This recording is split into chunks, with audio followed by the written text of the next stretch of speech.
Good morning, Reed here. Thanks for joining me back on my little walkabout. So it's let's say the 10th of December 2025.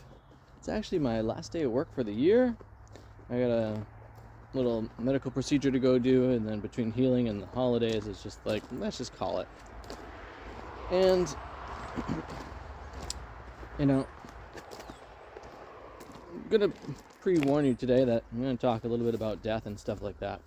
And so if that's a topic that you struggle with or have issues, I'm just letting you know, check out another one of my videos.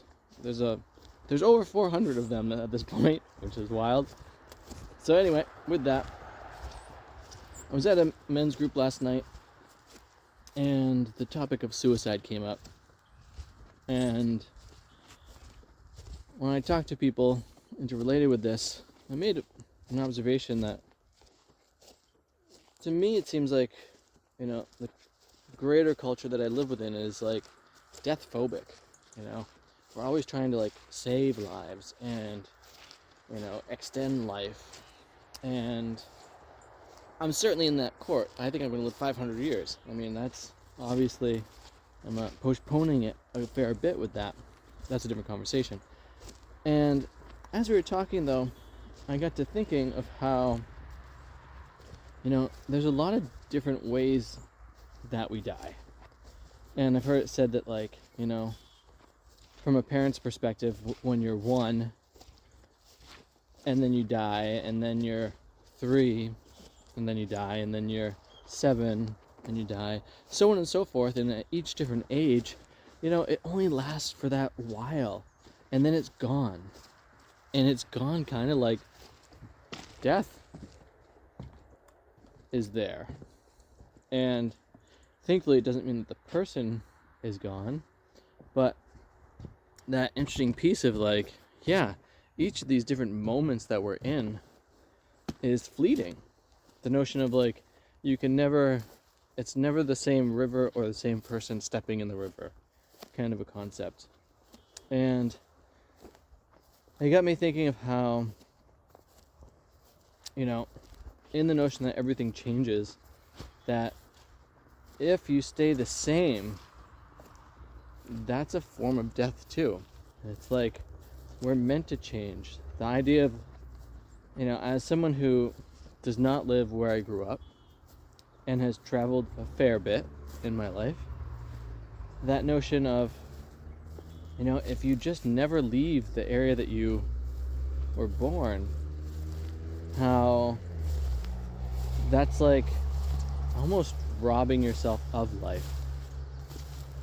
Similar to like, if you don't try new things, if you don't taste new foods, if you just do the things that are comfortable and convenient and known, that you're robbing yourself of life. And in that being robbed of life, there's my opinion is you're essentially dead. And that's not what I'm here for personally. And I find it so fascinating to continue to explore and discover and challenge myself and move into new spaces. And I realized while I was thinking this, like, oh wow, in my current place that I'm living, as in this island, I've now lived here longer than anywhere else in my adult life. And I was like, oh, you can see this is, speaking of death, okay, do you see that stump that's there? The beaver. It was like a 30-foot tall willow. So disappointed by that. And that brings up the other aspect to this. I could go on in lots about ways of how we don't live, and that being related to death. But when someone does die or doesn't live, it's really the people around them, or the people who move on, in a certain case, that I'm not sure a better word than suffering, but I don't think suffering is necessarily the right word, although sometimes it absolutely is. But like, grief doesn't necessarily have to be suffering. one of the things in my own life around grieving is, and I don't know if you've ever seen this, but in New Orleans, there's a bit of a tradition around having like a jazz band that's marching, like playing pretty upbeat music frequently while they're going down, and that idea of celebrating, and the idea of like celebrating the person's life, and even the notion of like celebrating a person's death. Like, I don't think of life as the end-all be-all of creation, and death is another adventure. And you know, as this video is probably coming out around the solstice, it's the darkest time of the year, plus with all the different holidays that are happening out there, it can actually be a really tough time for people, you know? Like, maybe you don't have your loved ones in your life anymore, or maybe some important ones have, you know, graduated is how I like to think of it, but passed on. And you know, there's any number of stories that are related with all that, and you know, that's frequently a lot harder for the people who are left living. And just that notion of like how difficult life is, and a recognition of, you know, if you are alive still, and obviously if you're hearing this, you're definitely alive at this point, although in the future, who knows, maybe you've uploaded your consciousness into the interwebs or whatever, but let's just go with the fact that you're alive and watching this. The notion of don't leave anything on the table. Like, if you care about people, tell them. If you want to do something, get out there and do it. Like, live whatever that is to you, make it happen. And the other piece being, see how much you can not simply experience, but be present for what is happening. Like, how many aspects of it can you notice? I think a little crow up there. Maybe it's actually a raven.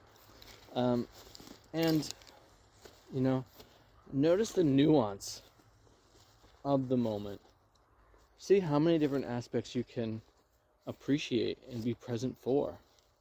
Like, to me, this life is a gift. And a gift is a present, a presence. And rather than giving a bunch of stuff this time of year, really bring your presence to whatever it is that's happening in your life and with those around you. Like, if you're on your phone, get off of it and actually be present for the people in your life. You know, call the people that you care about who aren't nearby and actually talk to them for a moment. You know, or send them a text with a picture of something that reminds you of them. You know, make the most of this, you know, one precious life. It's and if you're feeling down, you know, I think that's okay. I think it's reasonable.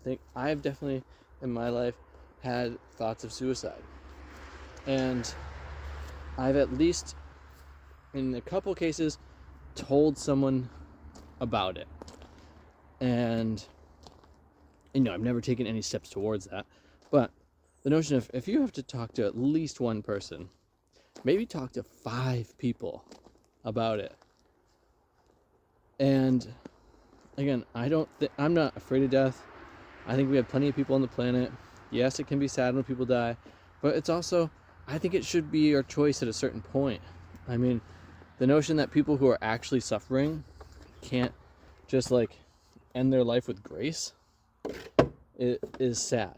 And I'm glad that's changing in different places, but I don't think that we should have to rely on a system to say that that's okay for us. And so, anyway, with all that, I hope that you're actually having a really good life, and I hope that you don't have to deal with any of this anytime soon. But the notion of, it's coming for all of us at some point. None of us make it out of here alive. And so I've heard it said like this, if you do a gravestone thing, there's a number, a dash, and another number. It's the year you were born, a dash, the year you die. You are the dash. And what are you going to do with it? Make the most out of this. And by making the most out of it, you ought to have too much fun. With that, I want to say thanks for subscribing to this channel. Thanks for joining me here. Thanks for being a part of my life in this way. I love all the comments that are coming in. And I hope that you're all doing well out there. And if you're not doing well, I hope you've reached out to people in your life. Because we all need people, is the reality. We're social creatures. And so I hope that you have someone to hug in your life and play games with and enjoy all the times. This is probably my last video walking around here for the year. As I mentioned, my last day of work. And so I'll probably do a couple of videos around my home or something like that while I'm in this off time and from my studio space as I gear that up. But I just want to say thank you all again so much for being here with me, and have too much fun.